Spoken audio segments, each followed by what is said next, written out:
Ya, hari ini boleh dites suaranya dulu. Selamat siang Bapak Ibu Soho People. Selamat Iya, siang Mbak siang, Ayu. kabar Siang. baik, Mbak Ayu. Semoga kita Apa semua kabar? selalu dalam kondisi sehat ya Bapak Ibu. Saya ingin mengucapkan terima kasih kepada Bapak Ibu Soho People yang sudah join dalam SGH webinar series hari ini. Perkenalkan, saya Dian Rahayu dari tim Organization Development yang akan membuka sesi SGH webinar series. Hari ini kita udah sama-sama tahu ya topiknya apa, yaitu tentang perjanjian pranikah nih. Nah, nanti akan dikupas secara tuntas oleh narasumber kita, Ibu Dian Rizky Amelia. Beliau adalah Legal Advisory, Project Affair, and Corporate Secretary Senior Manager. Dan juga akan dipandu oleh Ibu Debbie Alfi Aziza selaku Legal Executive. Nah, sebelum masuk ke sesi pemaparan materinya, saya ingin mengajak Bapak Ibu untuk follow dulu akun media sosialnya kita, ada di Instagram, ada di LinkedIn, dan ada juga di YouTube gitu ya. Nah, akun media sosial ini akan memuat people activities dan juga informasi vakansi yang ada di SGH. Jika di tim Bapak Ibu atau di departemen Bapak Ibu memiliki people activities, boleh di-share ke kami melalui email ke recruitment@sohoglobalhealth.com. Nanti akan kami posting di media sosialnya kami. Kemudian kita juga sudah memiliki HR official WhatsApp account di nomor yang tertera di layar Bapak Ibu. Silakan dicatat nomornya. HR official WhatsApp account ini untuk meningkatkan kecepatan informasi dari perusahaan kepada seluruh karyawan dan juga memfasilitasi komunikasi antara karyawan dengan perusahaan, terutama dengan tim HR. Jadi, pastikan Bapak Ibu sudah bergabung ya di salah satu WhatsApp group yang kami bentuk, agar Bapak Ibu selalu mendapatkan informasi terkini dari kami. Atau jika Bapak Ibu ingin bertanya tentang HR, boleh di-chat ke nomor adminnya. Nanti pertanyaan Bapak Ibu akan kami sampaikan ke PIC terkait untuk ditindaklanjuti. Begitu juga untuk SGH Webinar Series hari ini, kita juga akan posting di akun media sosialnya kita. Boleh Bapak Ibu membuka kameranya masing-masing agar kita bisa foto bersama terlebih dahulu.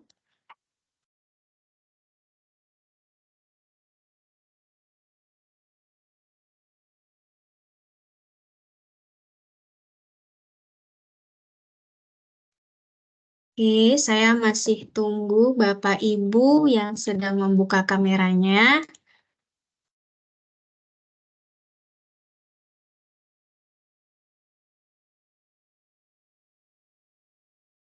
Oke.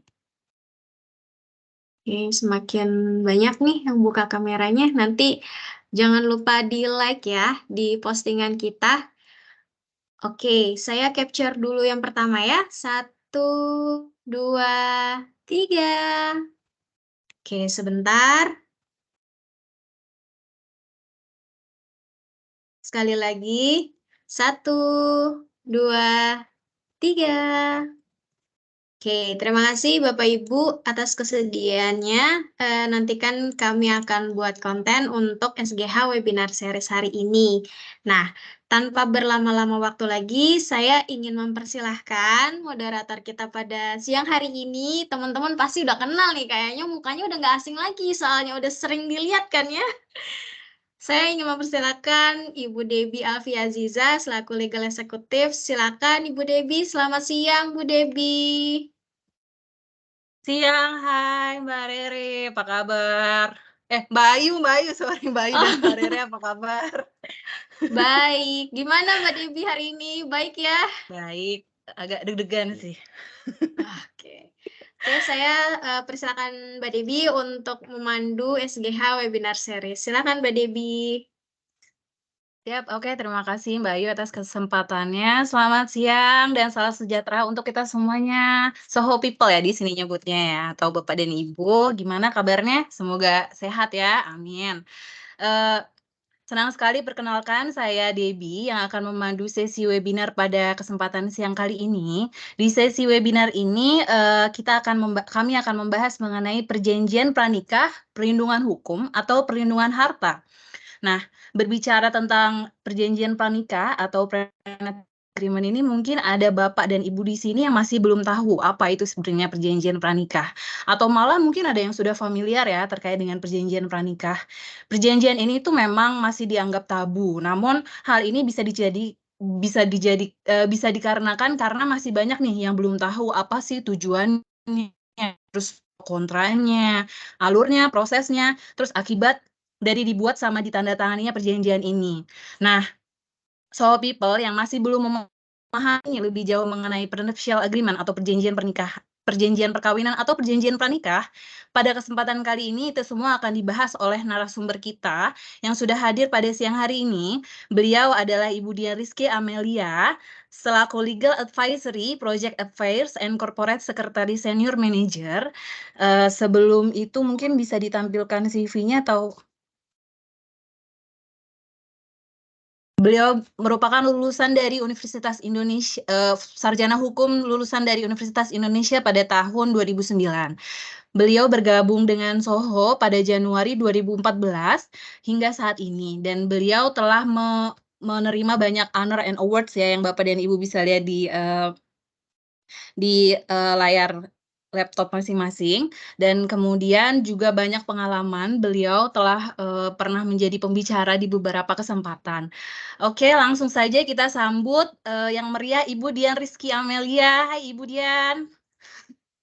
Mute dulu, masih di mute Bu. Halo. Ya, halo Ibu. Apa Oke, kabar? baik Debbie. Lama nih nggak jumpa nih. Baru juga 2 menit yang lalu ya. Selamat siang Bapak Ibu sekalian. Iya, terima kasih Bu Selamat Dian sudah siang Bu hadir Dian. pada webinar kita siang hari ini ya Ibu. Baik, narasumber kita sudah hadir nih di depan kita semua. Nanti di sesi 1, Ibu Dian akan memaparkan materinya kurang lebih 60 menit, yang kemudian dilanjutkan sesi tanya jawab oleh teman-teman Bapak dan Ibu. Bisa menyiapkan pertanyaannya, boleh ditulis di kolom chat, atau mungkin nanti bisa mengacungkan langsung tangan pada sesi tanya jawab. Oke, tanpa berpanjang lebar lagi nih, saya persilakan Ibu Dian untuk memaparkan materinya. Silakan Ibu. Terima kasih Debbie. Selamat siang Bapak Ibu sekalian, sambil Debbie mempersiapkan share screen untuk materinya. Saya mengucapkan terima kasih terlebih dahulu nih atas animo yang luar biasa. Saya sebenarnya tidak menyangka akan cukup banyak yang mendaftar. Semoga ya dalam sesi yang mungkin cuma 1 jam, 1,5 jam ini bisa bermanfaat dan berguna buat Bapak Ibu sekalian. Mungkin nanti akan ada banyak pertanyaan-pertanyaan lanjutan yang mungkin topiknya tidak spesifik terkait dengan perjanjian pernikahan ini. Mungkin nanti akan lanjut biasanya trigger ke terkait dengan waris. Cuma mungkin karena kita mau coba efektif dan efisienkan webinar kali ini, kita akan fokuskan di perjanjian perkawinan. Nanti kalau ada pertanyaan lebih lanjut terkait dengan waris, nggak apa-apa, bisa ditampung oleh Debbie. Nanti saya mungkin bisa hubungi Bapak Ibu sekalian langsung, atau nantikan webinar berikutnya. Benar bukan, Mbak Rere dan Mbak Ayu? Betul, Bu. Iya. Setuju. Oke, kalau gitu saya akan mulai saja langsung ya Bapak Ibu. Oke, selamat siang Bapak Ibu sekalian. Hari ini saya terpikirkan untuk membawa mengenai prenuptial agreement, karena ini kayaknya topik atau isu yang akhir-akhir ini mulai sering terdengar, walaupun mungkin dulu nih masih hanya sedikit orang yang tahu, tapi mungkin karena sudah semakin banyak juga selebritis yang bercerai, lalu ada istilah-istilah perjanjian pranikah, perjanjian perkawinan, atau bahasa kerennya itu prenuptial agreement. Saya terfikirkan untuk membawa materi ini karena sebenarnya ada dampaknya juga terkait dengan kegiatan operasional dan bisnis yang Soho Group mungkin lakukan nanti dengan pihak ketiga. Mungkin kita lanjut untuk bahas apa itu prenuptial agreement. Next, Debbie. Oke, apa itu prenuptial agreement?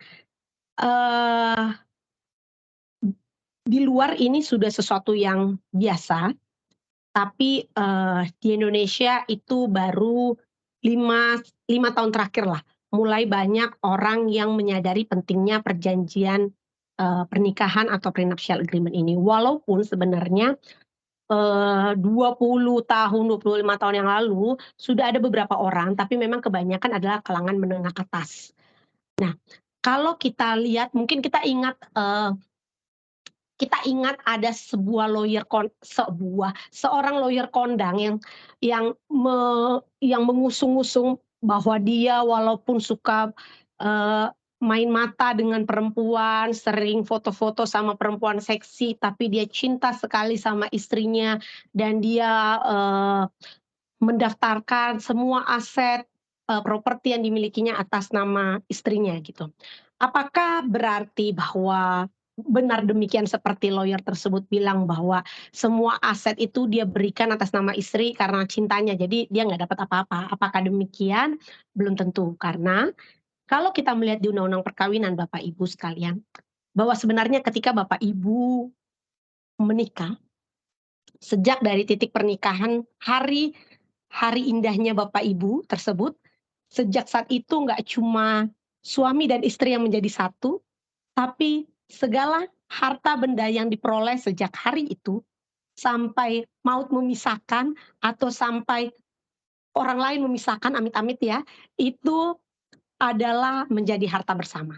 Tanpa, harus dibuatkan dokumen tertentu atau apapun, secara hukum, segala harta benda yang diperoleh pada saat perkawinan itu adalah harta bersama, terlepas itu atas nama siapa.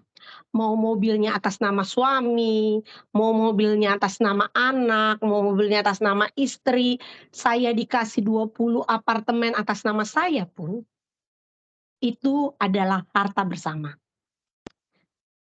Kalau ada harta bersama, ada harta bawaan. Nah, harta bawaan ini yang bukan masuk dalam kategori harta bersama. Apa sih harta bawaan? Harta bawaan itu yang diperoleh pertama, sebelum Bapak Ibu menikah. Misalnya, Debbie ini belum menikah kan ya kebetulan. Jadi kalau ada yang mungkin masih single tolong ya Bapak Ibu, dijodohkan sama Debbie ya. Nah, Makasih Bu Debbie belum Dian. single Debbie masih single, tapi dia sudah punya 2 apartemen misalnya saat ini. Amin ya. Nah, 2 apartemen tersebut masuk dalam harta bawaan. Jadi ketika Debbie menikah sama seseorang gitu misalnya, eee, 2 apartemen tersebut bukan harta bersama antara dia dengan suaminya. Begitu juga warisan. Jadi kalaupun Bapak dan Ibu sudah menikah, lalu dalam pernikahan itu ada, eee, kepergian orang yang dikasihi dan orang yang dikasihi itu orang tua kita misalnya meninggalkan harta warisan kepada kita, walaupun harta itu Bapak Ibu peroleh ketika Bapak Ibu sudah menikah dengan suami atau istri, tapi karena sifatnya yang pewarisan, maka itu pun masuk dalam harta bawaan. Hanya harta bawaan yang berada di bawah penguasaan dari masing-masing pihak. Jadi ketika saya dan suami menikah itu pada intinya adalah saya tuh sebenarnya nggak bisa tuh seenaknya, eee, misalnya menjual mobil gitu ya. Makanya kalau Bapak Ibu mungkin pernah menjual mobil, eee, dealer-nya itu akan minta tanda tangan itu harus berdua. Walaupun mobil itu atas nama Bapak gitu ya, tetap dia akan minta tanda tangan istri gitu. Jadi terkait dengan harta benda ini, kalau namanya harta bersama, itu tidak dalam kontrol salah satu pihak. Penggunaan, pemanfaatannya harus bersama. Tapi kalau harta bawaan yang tadi, 2 apartemen yang udah dimiliki sebelum menikah, lalu warisan, itu, eee, sepenuhnya punya saya. Saya yang berwenang gitu. Jadi saya boleh-boleh aja Debbie tuh lagi menikah sama suaminya terus dia mau jual apartemennya itu, nah dia nggak perlu tuh, nggak perlu meminta persetujuan suaminya. Sepanjang dia bisa membuktikan bahwa kepada orang yang membeli apartemen itu, bahwa apartemen itu dia beli dan sudah atas nama dia sebelum dia menikah sama suaminya yang sekarang, gitu. Nah, saya harap clear ya penjelasan saya. Nanti kalau ada yang nggak clear, Bapak Ibu bisa simpen dulu pertanyaannya, nanti di tengah-tengah saya akan berikan kesempatan bertanya. Nah, jadi kalau di pasal 36 Undang-Undang Pernikahan, memang atas harta bersama itu suami istri dapat bertindak hanya kalau berdasarkan persetujuan kedua belah pihak. Nah, kalau pernikahannya bercerai, gimana nih statusnya si harta bersama? Kita asumsikan ini tidak ada dulu perjanjian pernikahan ya, karena nanti kita akan bahas kenapa perjanjian pernikahan itu penting. Kita semua di sini mungkin mostly kebanyakan tidak punya perjanjian pernikahan. Kalau pernikahan kita putus karena perceraian, maka harta bersama diatur menurut hukumnya masing-masing. Seperti apa? Kalau Bapak Ibu Muslim, Bapak Ibu tunduk pada kompilasi hukum Islam. Kalau Bapak Ibu Kristen, Bapak Ibu tunduk pada undang-undang pernikahan dan juga KUH Perdata gitu. Contohnya kalau Muslim itu ada istrinya yang meninggal, suami dan anak dapat porsi yang sama gitu. Jadi beda-beda hitungannya. Makanya kalau terkait waris harus ada sesi tersendiri tuh karena formulanya beda. Formulanya harus dapat data material data mentahnya dulu nih Bapak Ibu Muslim atau Kristen, lalu punya anak atau tidak. Karena kalau nggak punya anak, lompatnya tuh langsung ke garis kakak adik nih. Jadi Pak D Budenya nih yang dapat gitu kalau nggak punya anak gitu. Harus tunduk pada hukumnya masing-masing. Tidak cuma hukum perdata tapi juga hukum adat Bapak Ibu. Sampai saat ini di Indonesia, terlebih untuk kaum-kaum tertentu ya kayak Bali, Batak, itu hukum adatnya masih kuat. Jadi ketika terjadi perceraian, pembagian harta bersama itu juga tunduk pada ketentuan hukum adatnya, hukum adat Balinya maupun hukum adat Bataknya. Lanjut Debbie. Next. Nah, perjanjian perkawinan itu diatur sebenarnya di KUH Perdata awalnya. Kan KUH Perdata ini kan kalau kami yang sarjana hukum nih, kitab ribuan tahun gitu ya, ratusan tahun gitu ya, zaman Belanda zaman dulu banget itu diadopsi kan ke kitab ketika penjajahan. Nah, sekarang sudah ada pengaturan yang KUH Perdatanya masih berlaku, tapi hal-hal yang sudah diatur di dalam Undang-Undang Perkawinan tahun 1974 itu yang juga harus lebih diutamakan. Nah, di dalam Undang-Undang Perkawinan tahun 1974 diatur bahwa pada waktu atau sebelum perkawinan dilangsungkan, kedua pihak atas persetujuan bersama dapat mengadakan perjanjian tertulis yang isinya berlaku juga terhadap pihak ketiga sepanjang pihak ketiga tersangkut. Jadi perjanjian pranikah itu merupakan pilihan opsional ya Bapak Ibu, nggak wajib ada, nggak wajib dibuat kalau Bapak Ibu tidak menginginkannya. Perjanjian tersebut menurut Undang-Undang Pernikahan mulai berlakunya saat perkawinan dilangsungkan. Jadi idealnya Bapak Ibu calon suami dan calon istri itu harus ngomong. Kalau misalnya Bapak Ibu yang masih single nih, mungkin nanti setelah dari webinar ini mau membuat perjanjian pranikah sama calonnya ya, itu udah harus disiapin jauh-jauh hari. Biasanya udah harus di-signing, ditanda tangan itu 30 hari sebelum akad, sebelum pemberkatan gitu. Kalau ditanda tangannya 30 hari sebelum akad pemberkatan, ya syukur-syukur udah mulai dinegosiasikan berapa bulan sebelumnya gitu ya. Jadi perjanjian tersebut mulai berlaku ketika Bapak Ibu akad, selesai pemberkatan. Selesai catatan sipil. Perjanjian kawin tersebut tidak boleh bertentangan dengan batas-batas hukum, agama, dan kesusilaan. Jadi nggak boleh bertentangan juga dengan peraturan. Walaupun karena dia sifatnya perjanjian Bapak Ibu, kalau perjanjian itu, apapun yang saya pakai bahasa, apapun yang diatur di dalamnya terserah yang membuat. Bapak Ibu boleh atur apapun, sepanjang katanya nggak boleh bertentangan sama batas hukum dan kesusilaan. Karena nanti jadi konflik, jadi sulit ketika mau mengeksekusinya. Lalu perjanjian kawin tidak dapat diubah kecuali kedua belah pihak yang membuat itu setuju mengubah dan tidak merugikan pihak ketiga. Nah, kenapa tidak boleh merugikan pihak ketiga? Nanti kita akan bahas lebih lanjut di slide berikutnya. Debbie, boleh next. Nah, ini pura-puranya ada foto saya ya Bapak Ibu, biar agak-agak mengingat 11 tahun lalu ya. Jadi, kalau tadi di Undang-Undang Pernikahan itu kan bilangnya perjanjian yang dibuat sebelum atau pada saat pernikahan. Tapi ada putusan Mahkamah Konstitusi tahun 2015 yang akhirnya memperbolehkan bahwa perjanjian pernikahan itu dibuat setelah, di dalam umur pernikahan. Jadi selama dalam ikatan perkawinan, kedua pihak atas persetujuan bersama dapat mengadakan perjanjian tertulis yang disahkan oleh pegawai pencatat perkawinan, yang mana isinya berlaku juga terhadap pihak ketiga sepanjang pihak ketiga tersangkut. Maksudnya apa? Sepanjang ada pengaturan di antara suami dan istri tersebut yang dapat menimbulkan efek terhadap pihak ketiga. Ya, contohnya tadi harta. Nanti kita akan ngomong spesifik ketika nanti akan mengatur harta, bisa jadi salah satu pihak nih kan akan terikat perjanjian kredit misalnya, terikat kewajiban dengan pihak ketiga lainnya. Bagaimana pihak ketiga tersebut akan punya implikasi dari apa yang diatur di dalam perjanjian pernikahan tersebut. Boleh next, Deb?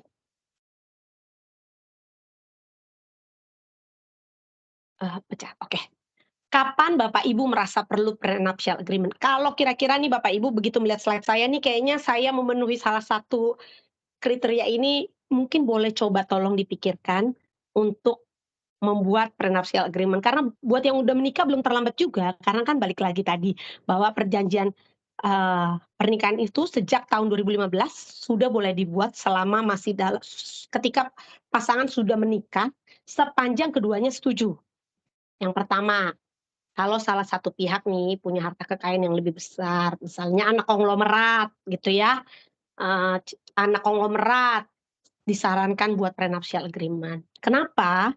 Karena enak ya pasangannya ya, udah dapat, durian runtuh gitu ya, pasangannya yang satu kaya luar biasa. Nah, kita kan nggak pernah tahu ya di kemudian hari seperti apa, apakah bisa terjadi perceraian karena kematian atau perceraian karena, kupu-kupu lain gitu ya. Nah, yang kedua, kalau suami istri ini masing-masing memiliki pemasukan yang cukup besar, kan sekarang udah zamannya gitu ya, suaminya wah gede pemasukannya, istri juga gede pemasukannya. Kenapa? Karena yang tadi saya sampaikan Bapak Ibu, mau segede apapun pemasukan suami maupun istri, pada prinsipnya secara hukum, apa yang dimasukkan dalam keluarga itu harta bersama. Jadi, ya walaupun kita suka ngomong uang istri gitu ya, uang suami adalah uang istri gitu ya, tapi sebenarnya secara hukum tidak demikian gitu. Kenapa akhirnya suami istri yang memiliki pemasukan yang cukup besar itu perlu prenuptial agreement supaya masing-masing punya kemerdekaan, keleluasaan untuk bebas menggunakan apapun yang dia punya gitu. Apapun yang dia dapat dari hasil usaha keras, kerja kerasnya. Lalu ya ini terkait dengan masing-masing pihak memiliki usaha sendiri yang ingin dikontrol penuh atau agar pihak lain tidak tersangkut apabila pihaknya pilot. Nah, dalam rumah tangga itu kan, pacaran aja deh, keterbukaan kan bisa jadi isu yang bisa jadi panjang kali lebar ya. Eee, kadang kala nih apalagi kita nih yang ibu-ibu gitu ya, istri kan nggak tahu ya uangnya suami dikasih ke kita misalnya segini gitu ya, yang lain dikemanain gitu ya, dan kita mungkin juga tidak tahu apakah suami kita atau mungkin istri kita itu punya usaha lain di luar. Balik lagi, kalau itu namanya harta bersama, nggak cuma pemasukannya loh Bapak Ibu yang jadi tanggungan bersama atau milik bersama, utang-utangnya pun jadi tanggungan bersama. Jadi kalau istrinya Bapak itu pinjol gitu ya, pinjaman online gitu ya, utang-utangnya istri Bapak tuh ya, tanggungan Bapak juga gitu, kalau Bapak dan Ibu tidak punya perjanjian pernikahan. Sebaliknya kalau ada perjanjian pernikahan, maka utang istri ya utang istri, harta istri harta istri, harta suami, utang suami ya utang suami. Jadi ketika punya toko material dan mungkin saya bisa langsung ambil contoh aja di sini, walaupun nanti akan dibahas lagi di belakang. Punya toko material, punya utang ke bank, ada perjanjian pernikahan. 10 tahun kemudian toko materialnya bangkrut, nggak bisa bayar utang, suaminya amit-amit gitu ya, bunuh diri atau menghilang pas segala macam, bank tuh nggak bisa ngejar ke istri, karena cukup sampai di suami, gitu. Selesai gitu. Dia tidak bisa meminta si istri melunasi utang tersebut, dia tidak bisa menyita aset-aset atas nama si istri, gitu ya. Jadi istri masih bisa melanjutkan hidup bersama dengan anak-anaknya. Lalu ada contohnya ada aset atau properti yang sulit dibagi 2, misalnya nih ini saya punya villa nih, tapi kan kalau kita mikir jelek nih kayaknya suami saya gatel nih gitu kan, nggak rela saya nih nanti, rumah villa di puncak ini, eee, pertama karena sifatnya properti sulit kan dibagi 2 gitu ya, atau, gedung gitu ya, saya nggak rela nih dari awal gitu bahwa nanti gedung ini amit-amit terjadi apa-apa, eee, bagi 2 sama dia atau berbagi dengan keluarganya, yang mana kita tahu ya mungkin keluarga suami pernah menyakiti hati ya. Ya pokoknya intinya ada aset atau properti yang sulit dibagi 2. Lalu memiliki anak bawaan dan ingin memastikan anak tersebut mendapatkan hak waris atas aset tertentu. Saya mungkin ada contohnya begini, ada seorang bapak punya anak satu, lalu bercerai dengan ibu kandung dari si anak tersebut, lalu dia punya Eee, rumah tempat tinggal dulu mereka bersama dia tempati gitu loh. Lalu dia punya istri baru nih, dia punya istri baru. Itu rumah kan sebenarnya lahir pada saat pernikahannya yang terdahulu gitu ya. Ketika dia nikah sama istri yang baru, punya anak lah mereka 2 atau 3. Tapi dia tahu bahwa rumah itu kan didapat dari pernikahan yang terdahulu. Kalau dia nggak punya perjanjian pernikahan Bapak Ibu, maka ketika nanti, itu bisa jadi, panjang ketika nanti si bapak meninggal, gitu ya. Si bapak meninggal, rumah itu yang tadinya didapat bersama dengan istrinya, bisa jadi jatuhnya juga kepada anak-anaknya yang baru gitu. Padahal dia mau memastikan bahwa, eee, anaknya yang lama ini loh yang sebenarnya punya hak setengah atas, rumah tersebut. Jadi anggaplah istrinya meninggal gitu ya dulu ya, istrinya meninggal, si bapak punya istri baru gitu ya. Sebenarnya kan rumah itu secara hukum yang tadi saya sampaikan waris itu setengah milik si bapak, setengah milik si anak gitu. Nah, ketakutannya adalah ketika tidak ada perjanjian pranikah,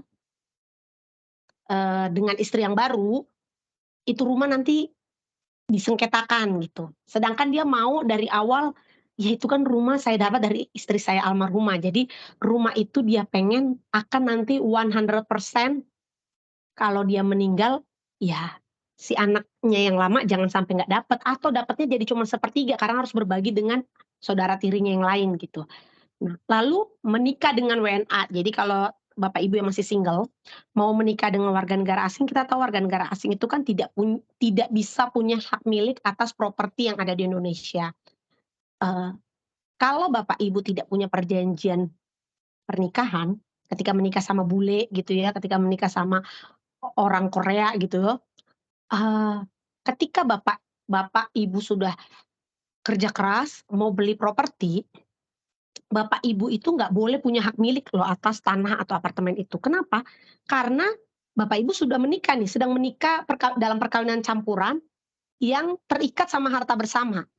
Jadi, rumah atau apartemen atau tanah yang Bapak, Ibu beli itu kan ada bagiannya si pasangan Bapak, Ibu yang warga negara asing. Jadi Bapak, Ibu tidak akan bisa diterbitkan hak milik atas properti tersebut. Jadi cuman hak guna bangunan yang sifatnya kan 20 tahun, diperpanjang lagi dan segala macam. Makanya Bapak Ibu harus punya perjanjian pernikahan supaya Bapak Ibu, supaya aset yang dibeli tersebut bukan bagian dari harta bersama, jadi Bapak dan Ibu berhak untuk mengajukan hak milik atas properti tersebut. Lanjut Debbie, next. Oke. Nah, manfaat perjanjian pernikahan, pranikah itu apa aja sih? Pertama, memisahkan harta kekayaan antara pihak suami dan istri intinya, sehingga harta mereka tidak bercampur. Harta suami di sini, harta istri di sini. Kedua, begitu juga dengan hutang yang tadi saya sampaikan. Hutang yang dimiliki suami istri akan menjadi tanggung jawab masing-masing. Ketiga, yang tadi saya sudah jelaskan juga, kalau salah satu bermaksud menjual harta kekayaannya, maka dia tidak perlu meminta persetujuan pasangannya. Jadi jauh lebih fleksibel, lebih praktis. Keempat, dalam hal suami atau istri akan mengajukan fasilitas kredit, dia juga tidak perlu meminta persetujuan pasangannya untuk menjaminkan harta kekayaannya. Gitu. Jadi saya nggak perlu minta persetujuan suami atau suami saya kalau saya mau menjaminkan dalam rangka mau mengajukan fasilitas kredit untuk usaha saya. Makanya kalau tadi biasanya para pengusaha tuh pasti dia punya tuh perjanjian pernikahan. Kelima, menjamin berlangsungnya harta peninggalan keluarga supaya harta peninggalan keluarga ini walaupun tadi pada prinsipnya harta bawaan, nanti kan kesulitannya pada saat pembuktian ya Bapak Ibu di hadapan hukum.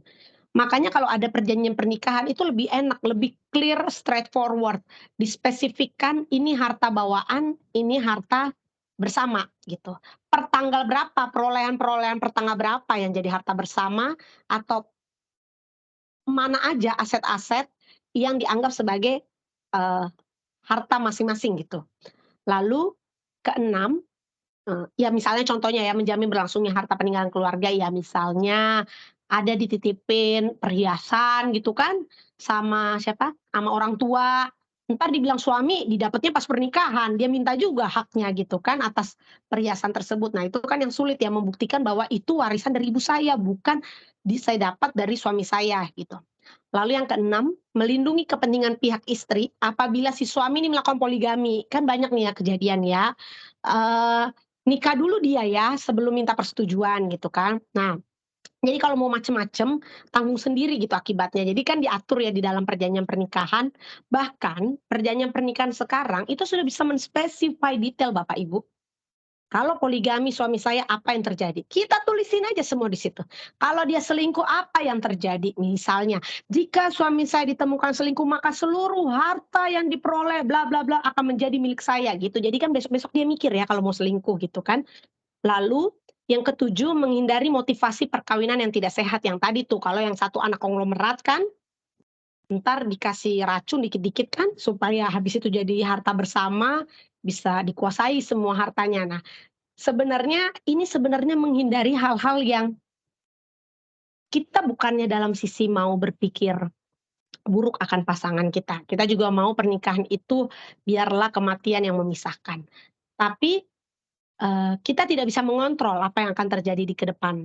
Dan sama seperti halnya di dalam kegiatan operasional kita gitu ya, grup perusahaan kita, kan bikin perjanjian dulu ya sebelum jalanin bisnis. Tujuannya supaya apa? Supaya jangan bisnis sudah jalan, baru berantemnya nanti. Nah, kalau udah berantem nanti kan, nggak bisa tuh nemu kesepakatan. Akan lebih baik kesepakatan itu disepakati di awal, sebelum menjalankan pernikahan ini, dengan berharap bahwa hal-hal yang ditakutkan, hal-hal buruk tersebut tidak terjadi dan paling tidak ini pun bisa menjadi alarm bagi para pihak untuk mengetahui hak dan kewajibannya masing-masing selama pernikahan. Lanjut Debbie.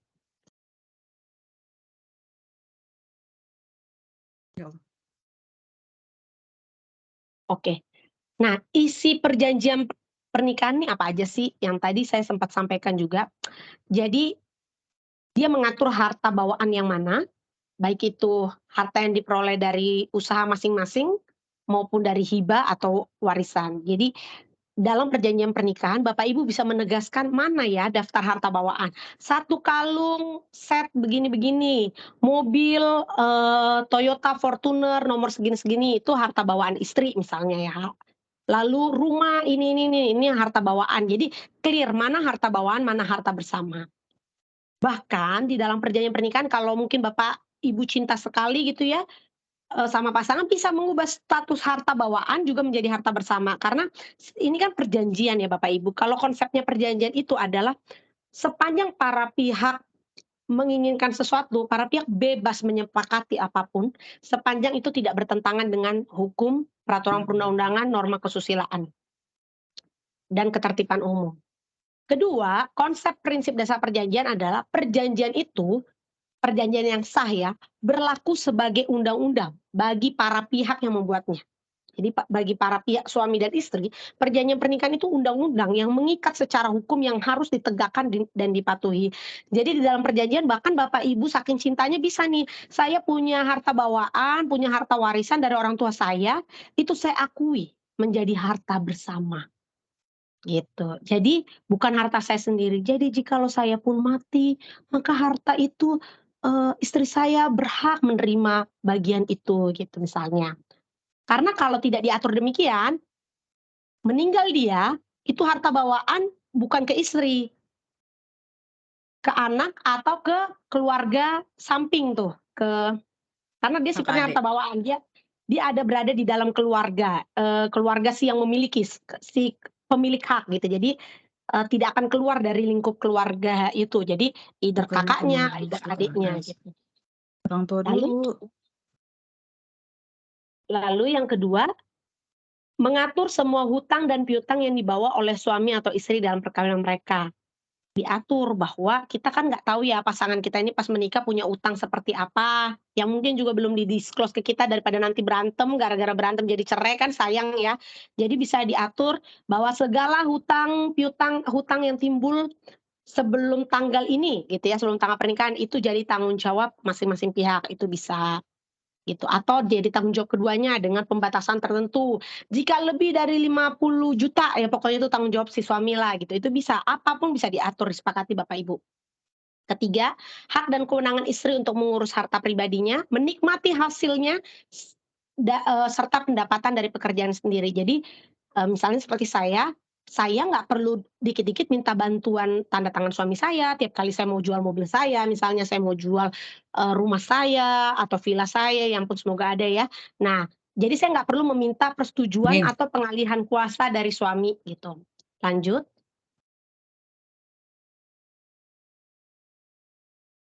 Ah, termasuk di dalamnya kalau misal, hak tentang siapa yang bekerja, siapa yang ngurus rumah, yang ngurus anak dan pembagian peran. Jadi Bapak Ibu bukan cuma soal harta yang diatur di dalam perjanjian pernikahan. Jadi kalau Bapak Ibu ingat Chelsea Olivia itu sama Glenn Alinsky itu punya perjanjian pernikahan yang banyaknya tuh mengatur mengenai hak dan kewajiban peran sebagai suami dan istri. Jadi diatur tuh Bapak Ibu, siapa yang bekerja, terus pendapatan dari siapa yang bekerja tuh jadi milik siapa. Terus siapa yang menanggung biaya pendidikan anak, siapa yang menanggung biaya kebutuhan rumah tangga, itu diatur biasanya di dalam perjanjian pernikahan. Jadi perjanjian pernikahan ini baiknya adalah masing-masing pihak tuh punya pegangan referensi seperti kita dalam kegiatan operasional mengenai tanggung jawab, hak dan kewajiban yang mampu menjaga membuat hubungan pernikahan tuh jadi jauh lebih smooth gitu. Dan kalau ada apa-apa, ada yang melanggar, kita bisa menegakkan karena itu perjanjian, itu hukum dan undang-undang bagi pihak yang membuatnya. Jadi kita bisa melalui hukum melakukan upaya paksa agar si suami dan istri melaksanakan apa yang sudah diperjanjikan. Lalu mengatur hak asuh anak jika terjadi perceraian atau perselingkuhan. Kalau dulu kan yang sering selingkuh suami ya, sekarang kan banyak juga istri yang selingkuh gitu ya. Jadi ada beberapa artis, kenapa langsung hak asuh anak itu di bawah suami? Ya karena mereka punya juga perjanjian pernikahan, padahal kan secara konsep, hukum, pernikahan, anak di bawah umur, 18 tahun itu akan jadi akan ikut ibunya. Nah, tapi kalau Bapak Ibu punya perjanjian pernikahan yang mengatur bahwa kalau terjadi perceraian karena salah satu selingkuh, maka si yang selingkuh melepaskan haknya untuk menuntut pengasuhan anak. Nah, jadi enak pada saat, kita bercerai, nggak usah bayar mahal-mahal, lawyer, waktu habis karena ngurusin harta gono gini atau ngurusin hak asuh anak, karena udah ada perjanjian pernikahan yang udah clear ngatur, kalau terjadi perceraian, terjadi perselingkuhan, bagaimana? Lalu larangan poligami, itu juga bisa diatur. Kalau terjadi poligami, maka seluruh harta yang didapat dari sejak pernikahan akan otomatis menjadi hak istri pertama. Ih, nikmat kan? Jadi istri kedua mau dipoligami dia nggak dapat apapun gitu. Dan perjanjian itu sudah eh, memberikan kuasa kepada istri pertama untuk menerima kepemilikan atas semua hak properti yang dimiliki oleh suami gitu dari sejak pernikahan. Lalu pembagian harta ketika terjadi perceraian yang tadi kan, ada yang nanti kita udah mengatur berdasarkan KUH Perdata, besok diajukan keberatan nih. Berdasarkan adat Batak tidak demikian katanya, atau berdasarkan adat Bali tidak demikian. Nah, kan jadi panjang ya Bapak Ibu. Kalau itu diatur di isi perjanjian pernikahan, akan jauh lebih aman dan menghindari konflik di kemudian hari. Namanya udah bercerai ya, kan jadi udah sakit hati ya. Namanya hati kan kalau sudah sakit, susah tuh jadinya bawaannya emosi. Nah, makanya jadi lebih bagus kalau ada kesepakatan ketika hati masih bertaut gitu. Nah, lalu yang kedelapan, salah satunya pewarisan ketika salah satu pihak meninggal nih. Jadi udah bisa diatur juga nih misalnya jika saya meninggal, hak akan jatuh semua ke anak misalnya, atau harta yang ini punyanya, apa namanya, akan diberikan kepada anak gitu ya. Nah, sebenarnya ini pun sebenarnya ada celah hukum karena ada beberapa kasus yang terjadi Bapak Ibu. Pada prinsipnya saya hanya bisa meng-advise Bapak Ibu, boleh atur apapun di dalam perjanjian pernikahan ini, tapi khusus untuk warisan ini agak tricky. Karena banyak keputusan pengadilan mengatur bahwa boleh diatur tentang warisan, tapi tidak boleh mengurangi legitimate porsie yang diatur dalam peraturan. Kan kayak tadi ya, namanya perjanjian, boleh mengatur apa aja, tapi tidak boleh bertentangan dengan hukum, peraturan, norma kesusilaan, dan ketertiban. Itu yang menjadi dasar hakim menyatakan bahwa boleh mengatur tentang wasiat ketika salah satu pihak meninggal, tapi nggak boleh ngurangin hak legitimate porsie. Apa sih hak legitimate porsie? Misalnya Bapak Ibu, kalau pasangan suami istri itu menikah, punya anak 2, berarti pembagiannya adalah sepertiga suami, sepertiga anaknya yang pertama, sepertiga anaknya yang kedua. Jadi nggak bisa tuh si ibu bilang, "Jika saya meninggal semua properti saya diberikan kepada anak." Ya kalau suaminya bodoh sih dia akan diem aja gitu. Tapi kalau suaminya pintar, ketemu lawyer yang, mau dapat duit gitu ya misalnya, dia akan tuntut haknya berdasarkan hukum tadi. Dia merasa bahwa, dia tetap harus dapat setidaknya sepertiga. Gitu. Tapi, kalau di dalam perjanjian pernikahan Bapak Ibu, ada pemisahan harta, itu enak. Kalau si istri meninggal, kan tadi diatur ya pemisahan harta. Berarti segala harta yang diperoleh si istri selama pernikahan, itu adalah milik si istri toh, itu enak, diatur bisa wasiat enak, bisa semuanya langsung ke anak. Kenapa? Karena kalau udah terpisah harta bersama itu, ini istri dianggap lajang gitu, maksudnya lajang yang terikat dalam pernikahan karena kan tadi itu, eee, harta terpisah.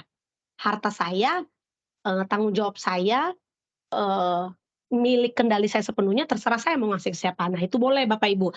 Tapi kalau harta bersama, agak sulit tuh Bapak Ibu, karena nggak boleh kurang dari legitimate porsi yang tadi saya jelaskan. Lanjut Debbie. Nah, gimana caranya supaya perjanjian pernikahan Bapak Ibu tuh sah?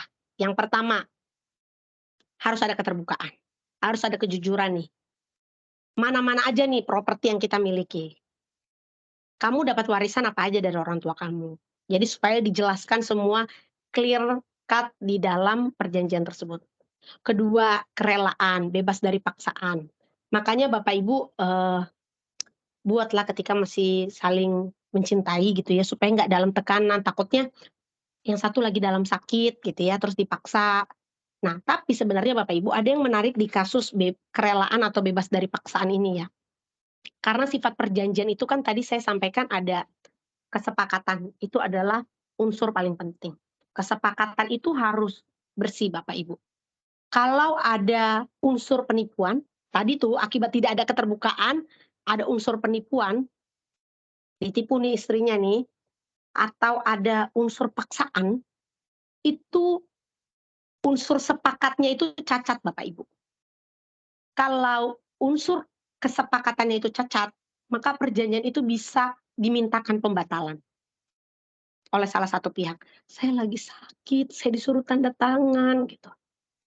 Eee, Definisi paksaan itu adalah seseorang menekan seseorang yang mana tekanan atau paksaan tersebut bertentangan dengan hukum. Misalnya yang kayak tadi, maksa tanda tangan, maksa ketika lagi dalam sakit, maksa dibuka rahasianya. Nah, sekarang saya mau tanya nih sama Bapak Ibu deh. Kalau maksanya, misalnya nih ya, si istri minta suaminya tanda tangan perjanjian pernikahan tersebut yang menyatakan bahwa kalau mereka bercerai, semua harta jatuh kepada anak-anak dengan cara memaksa, "Kalau kamu nggak tanda tanganin ini, saya laporkan perselingkuhan dan perzinahanmu," gitu. Itu masuk dalam paksaan atau tidak? Ada yang mau jawab nggak ya?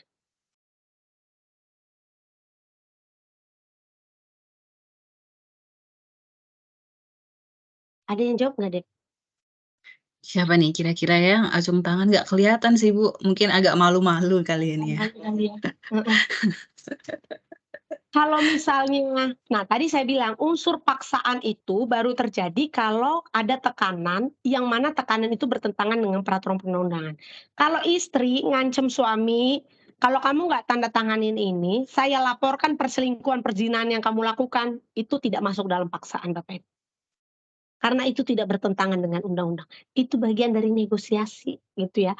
Jadi itu bukan masuk dalam paksaan, karena itu memang fakta. Si suami melakukan perselingkuhan atau perzinahan, pilihannya adalah dia diproses hukum oleh si istri atau dia tanda tangan si perjanjian pernikahannya, gitu ya.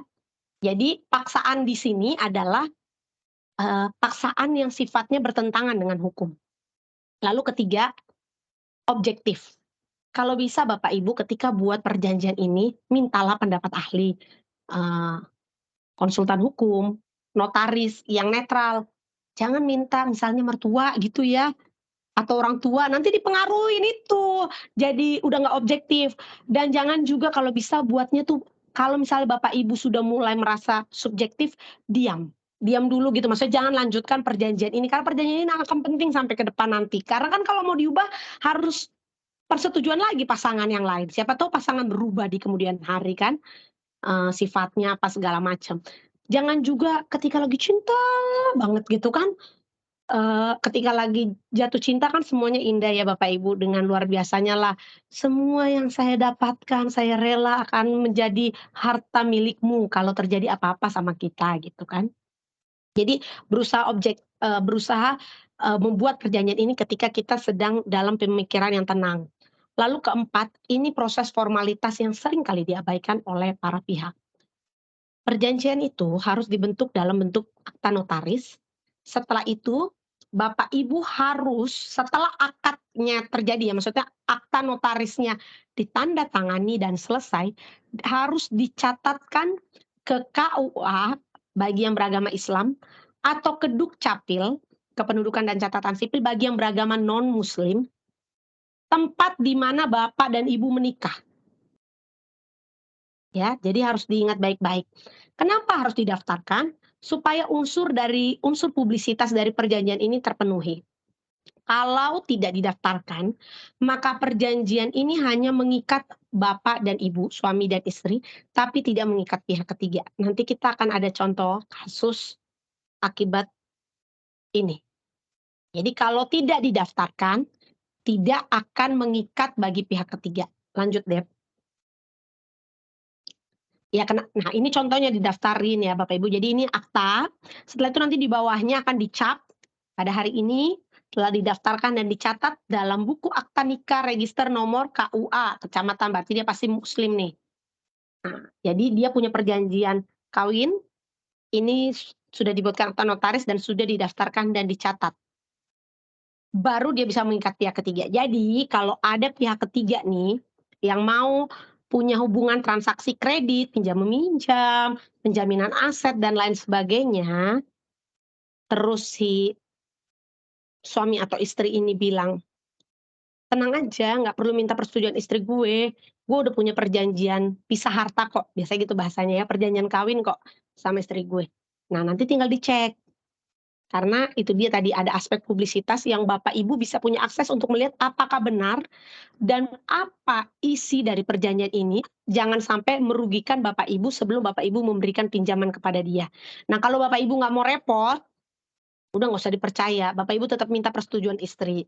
gitu. Tapi kalau misalnya dia ngotot bahwa persetujuan istri tidak diperlukan, maka Bapak Ibu harus meminta dia menyerahkan ini, bukti bahwa telah ada akta perjanjian kawin di antara mereka. Bukan cuma ininya doang ya Bapak Ibu ya, satu set lah ya, supaya Bapak Ibu bisa melihat apa yang diatur di dalam, perjanjian pernikahan itu dan implikasinya terhadap Bapak Ibu selaku pihak ketiga yang meminjamkan duit atau, memberikan kredit kepada suami istri tersebut, keluarga tersebut. Lanjut Dep. Nah, yang tadi saya sampaikan, perubahan perjanjian nikah itu boleh dilakukan selama perkawinan berlangsung, tapi harus persetujuan kedua belah pihak. Lalu yang kedua, perubahan atau pencabutan perjanjian nikah itu nggak boleh merugikan pihak ketiga. Jadi misalnya yang tadi saya sampaikan Bapak, Bapak pernah pinjam uang 10 miliar ke pihak ketiga, ke bank ya. Bank kasih 10 miliar tanpa perjanjian kredit itu ditandatangani oleh istri Bapak, karena Bapak bisa menunjukkan perjanjian nikah tersebut. 10 tahun kemudian Bapak mencabut perjanjian nikah itu. Berarti bagi kalian, itu jadi harta bersama lagi atau yang tadinya harta sendiri-sendiri, ya kan jadi harta bersama gitu ya. Bapak perubahan itu tidak berlaku bagi si bank tersebut, bagi si BNI karena itu udah merugikan dia kan. Ketika nanti dia mau datang ke si ayah gitu ya, karena si ayah terlambat membayar, si ayah bilang bahwa, "Oh mohon maaf, perjanjian nikah kami sudah kami cabut. Perjanjian kredit yang kemarin tidak sah, karena tidak ada tanda tangan istri saya." Oh nggak bisa itu. Jadi, perubahan atau pencabutan perjanjian nikah diperbolehkan sepanjang tidak ada pihak ketiga yang dirugikan. Jadi kalau mau dicabut, ya ibaratnya selesaiin dulu aja transaksi dengan pihak ketiga yang sebelumnya kemarin gitu, atau pihak ketiga diberitahu supaya bisa disesuaikan perjanjian kreditnya sebelum perjanjian nikahnya dirubah atau dicabut. Lanjut deh. Nah, isi perjanjian pernikahan yang dilarang hukum, yang pertama, nggak boleh bertentangan dengan kesusilaan dan ketertiban umum, salah satunya yang tadi tidak boleh bertentangan dengan peraturan yang ada. Kedua, tidak boleh mengurangi hak suami sebagai ayah, sebagai kepala rumah tangga, dan hak lain. Jadi yang tadi terkait dengan peran tanggung jawab, eee, nggak boleh mengurangi hak suami sebagai ayah, sebagai kepala rumah tangga. Seorang istri harus tetap menjalankan hak dan tanggung jawabnya yang ada di dalam peraturan. Lalu tidak boleh melepaskan hak atas warisan keturunan mereka. Jadi sebuah perjanjian pernikahan nggak boleh melepaskan hak atas warisan yang seharusnya nanti bisa diperoleh si anak, nggak boleh ngatur seperti itu. Kalau mau ya ngatur yang terkait pasangan saja gitu. Lalu tidak boleh berat sebelah dalam hal utang, jadi tidak boleh berat sebelah dalam hal utang seperti apa, mmm, salah satu pasangan itu diatur bahwa dia memberikan pendapatan besar semuanya, tapi semua utang harus tetap dia tanggung. Jadi harus harus adil Bapak Ibu, harus fair and balance. Lalu tidak boleh menggunakan hukum asing sebagai dasar hukum perkawinan, semuanya tetap tunduk pada hukum Indonesia supaya nanti pada saat di-exercise, pada saat dilaksanakan tidak ada, eee, kesulitan dalam exercise atau perjanjiannya jadi bisa dibatalkan. Nah, daripada Bapak Ibu pusing untuk mastiin apakah isi perjanjian pernikahan yang mau saya buat ini dilarang hukum atau tidak, nanti ditanya aja ke notaris ketika Bapak Ibu kan membuatnya juga kan dalam bentuk dokumen akta notaris ya. Nanti notaris akan memberikan advice. Lanjut deh.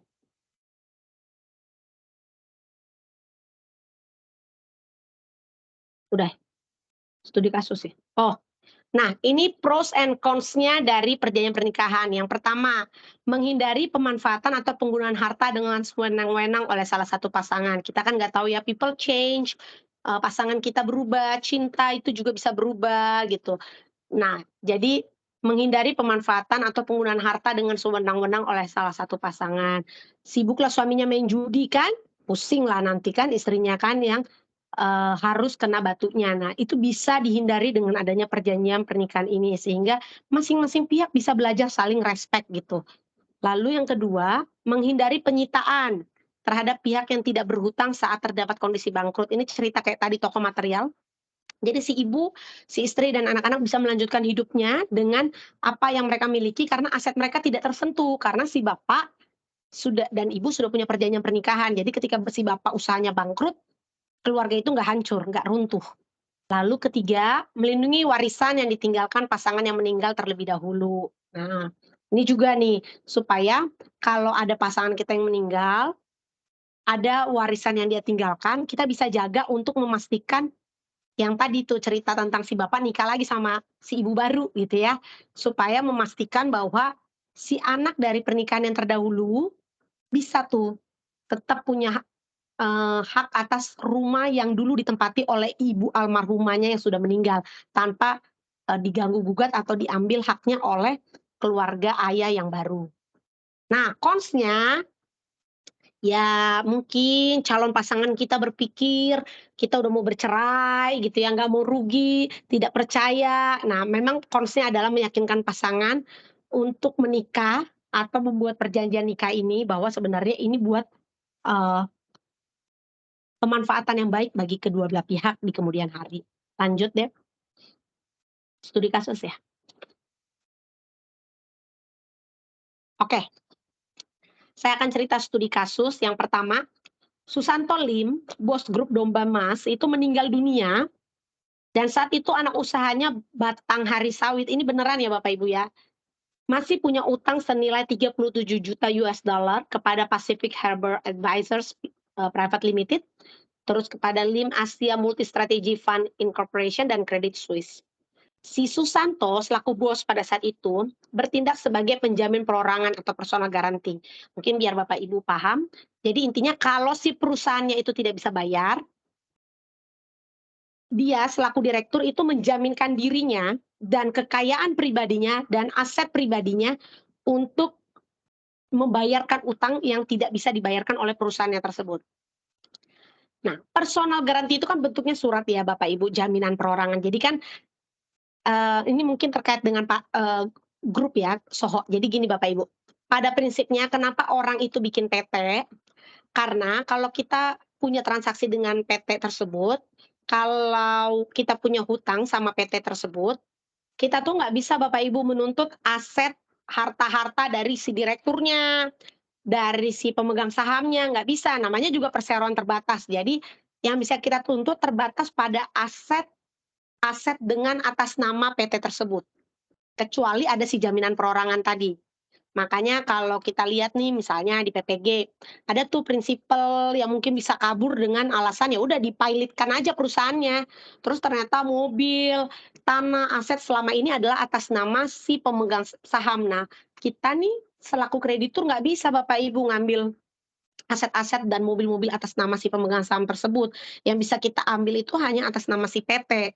Kecuali kita pernah dapat jaminan perorangan, surat dari direkturnya atau dari owner-nya menjaminkan dirinya bahwa kalau perusahaan gue nggak bisa bayar, lu bisa ambil aset pribadi gue gitu loh bahasanya ya.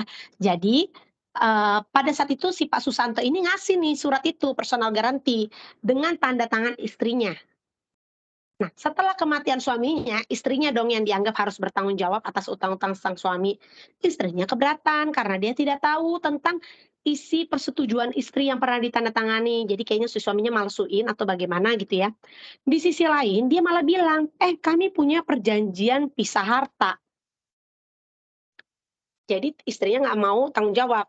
Di kemudian hari, ketika istrinya mengajukan gugatan ke pengadilan, maka spousal consent, persetujuan istri yang ditandatangani ini itu dianggap cacat hukum, karena ada unsur manipulasi dari sang suami, dan pasangan tersebut memiliki perjanjian pranikah tadi. Jadi, isinya Tini, si istrinya itu tidak bertanggung jawab atas segala utang suaminya.